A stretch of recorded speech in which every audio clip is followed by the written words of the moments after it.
Hello and welcome to the 741 channel. Thank you for stopping by. Today we're going to do something a little bit different. We're just going to take a walk and talk. This is going to be, I guess, kind of a vlog, and I'm not sure what topics I'm going to cover just yet. I'm just going to talk to the camera here as I'm walking along in the woods, and we'll see what comes up. As most of you know, I work on a computer 8 to 10 hours a day, sometimes more.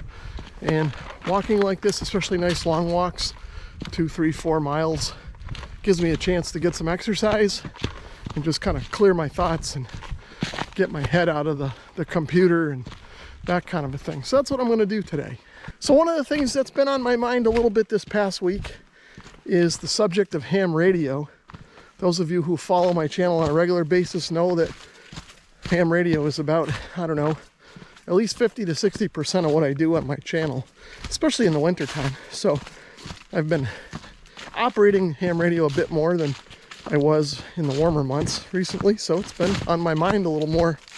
And one of the things in particular that I've been kind of seeing come across my social media feeds and just hearing in discussion on the air as I tune around is just the whole subject of conduct on the radio and how people kind of treat each other on the air.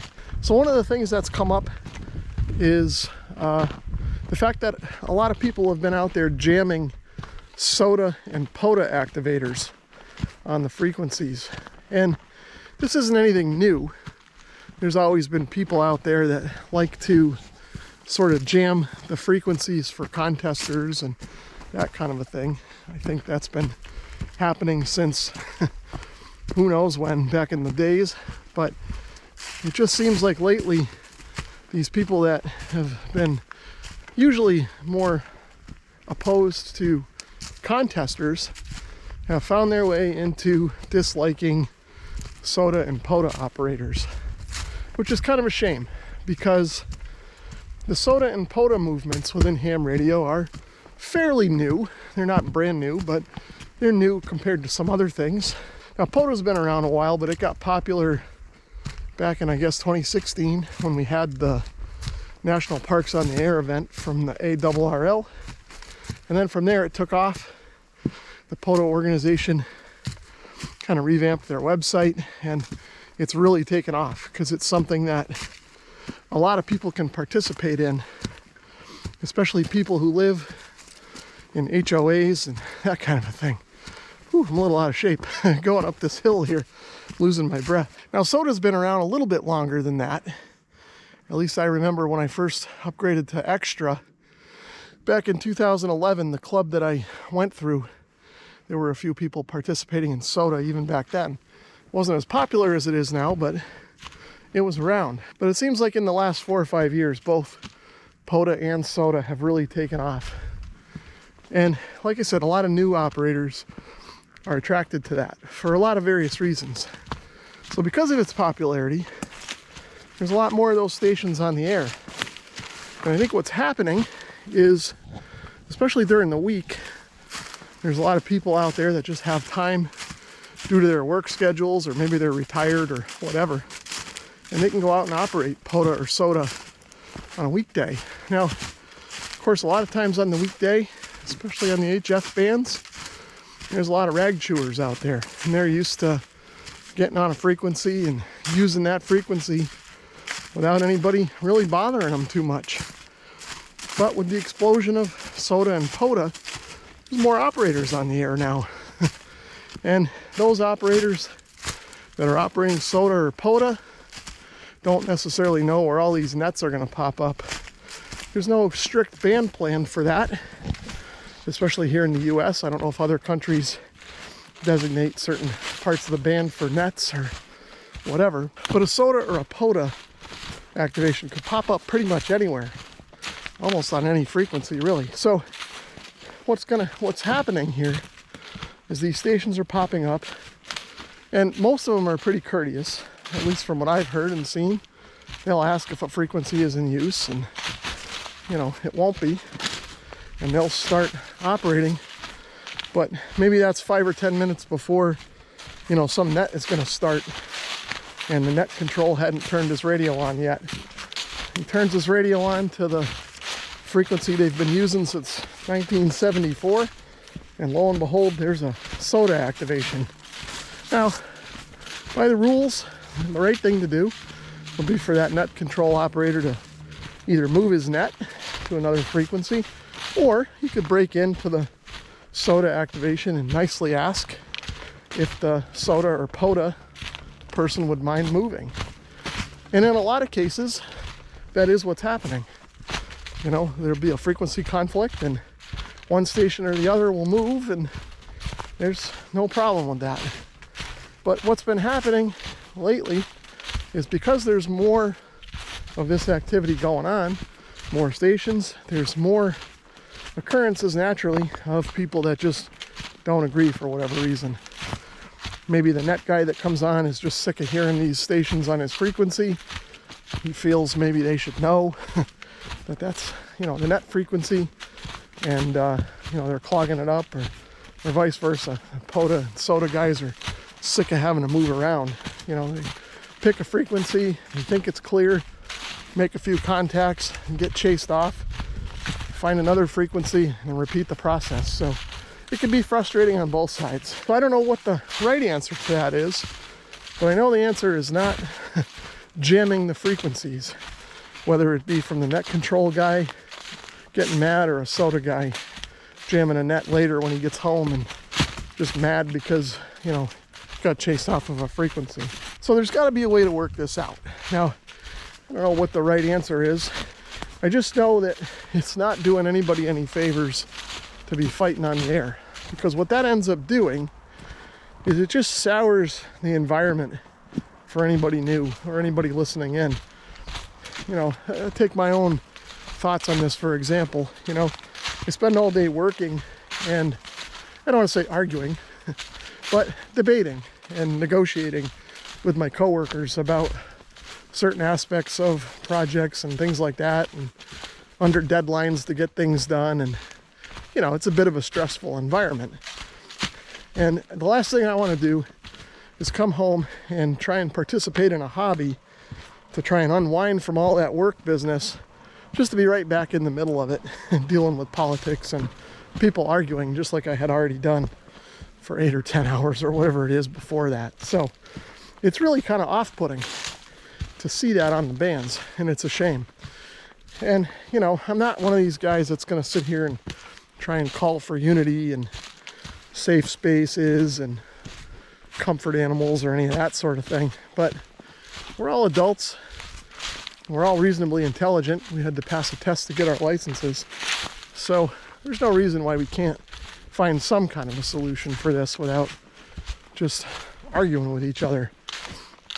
I saw a video recently about the amateur radio code from Dave Kassler, and I had actually been thinking about that before he posted the video, but I didn't really know how to put it into my own words to kind of remind people about the amateur code.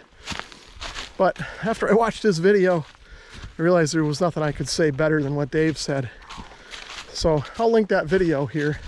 You guys can go watch it if you haven't seen it, but it's something that we all need to keep in mind, that amateur radio operators are supposed to be, I don't want to say above the arguing and the fighting and all the emotions and stuff, but it's certainly something that I think if we all stop and think about it, we can probably minimize it to some degree. So sort of along those lines, I'll kind of segue into it now.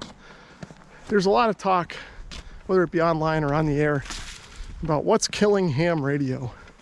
Is it FT8? Is it DMR? Young people? Old people? The internet? Videos? I don't know. Could be anything, really. And killing is sort of the wrong word. It's just what everybody's using. But I think, really, what it is, it's just off-putting. We're off-putting people. Ambulance. I hope everything's okay down there. So this infighting and bickering is pretty common in ham radio. Anybody who's been in it for any length of time kind of knows that, or has listened to the bands.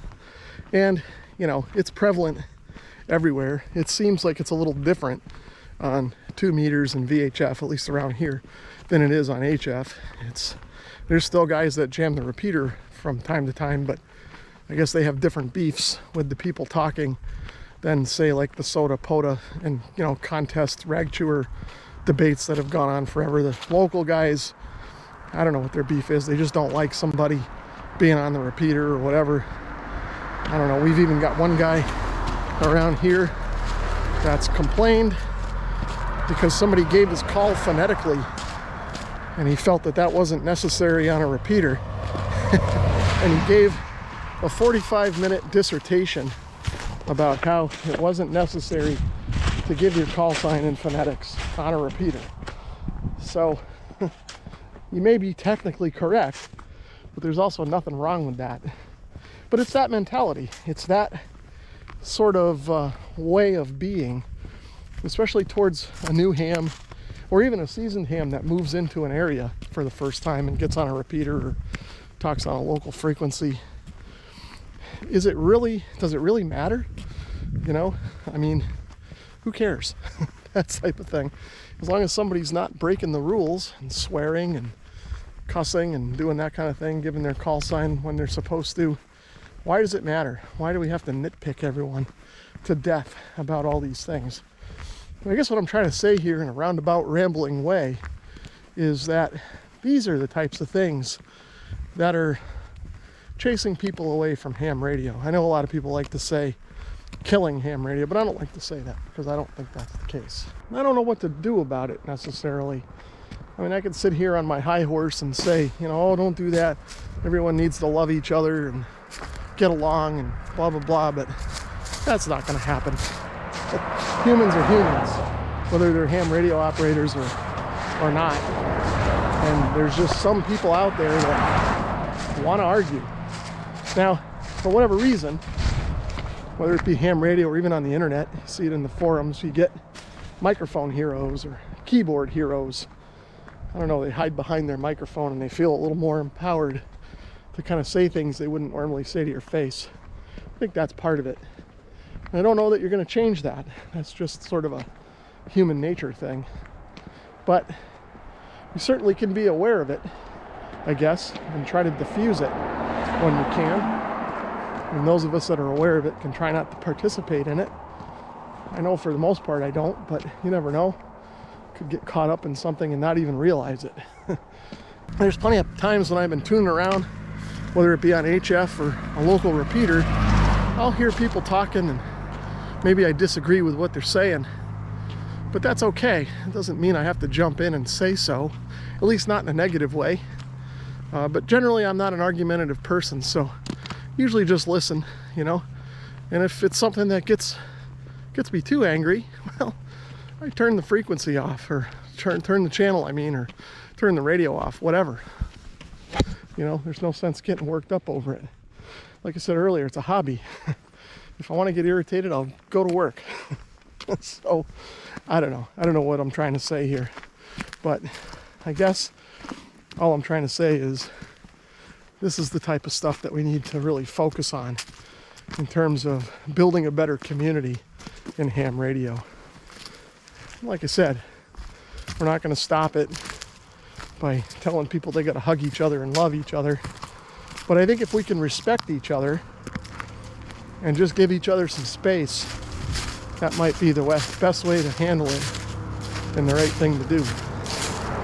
So another ham radio topic that's sort of been in my thoughts lately is, I guess, the AWRL. Now, it's hard to talk about the AWRL without getting political or getting people charged up, but I'm going to try and do that here today. Now, I will start off and say that I'm an AWRL supporter.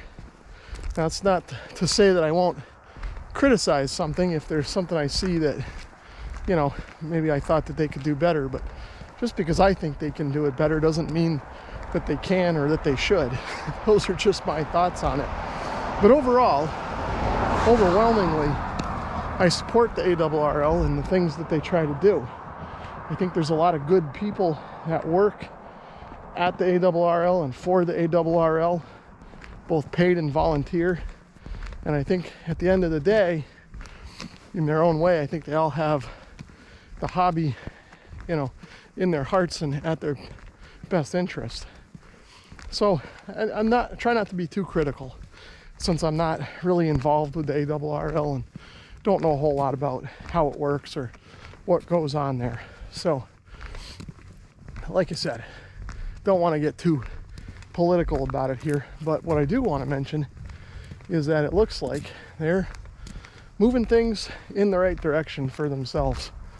We've got the new CEO now, Dave Minster, and a lot of you have probably seen him show up on some of the other ham radio channels. He's done some interviews recently, and he's been talking a little bit about his ideas for the future of the AWRL and maybe ham radio in general, and just been talking about himself a little bit, his background and how he's involved in the hobby.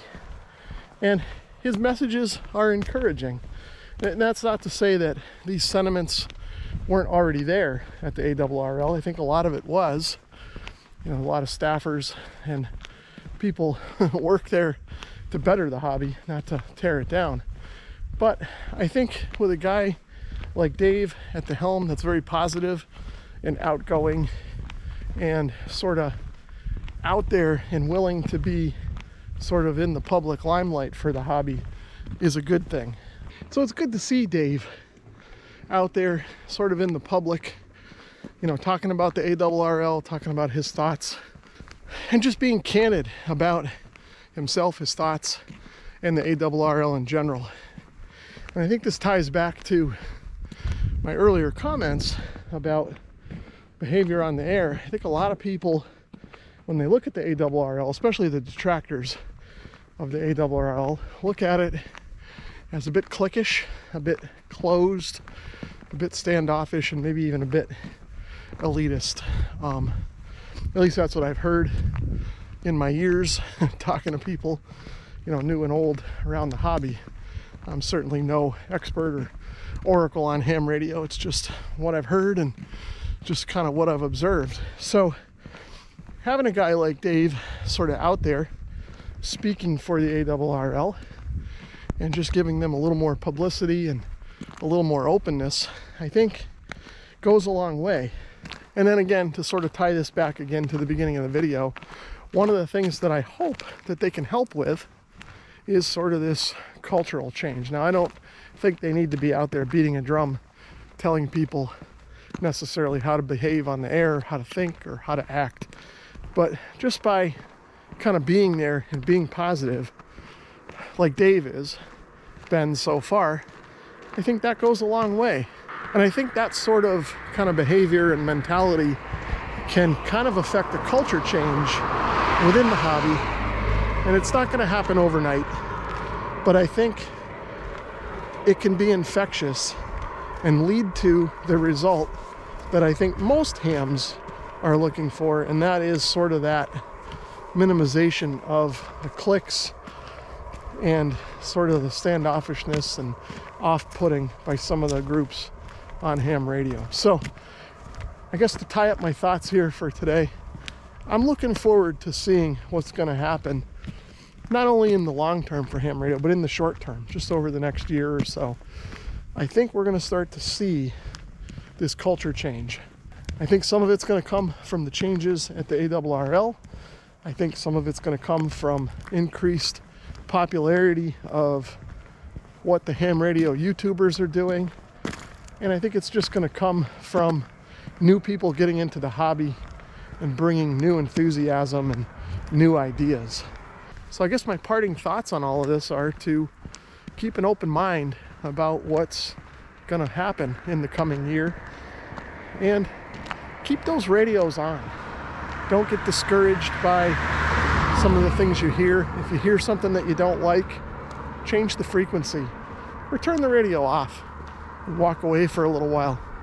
But don't forget to come back and listen in, because you might be surprised and encouraged by what you hear on the airwaves and what you see in social media or even in places like QST.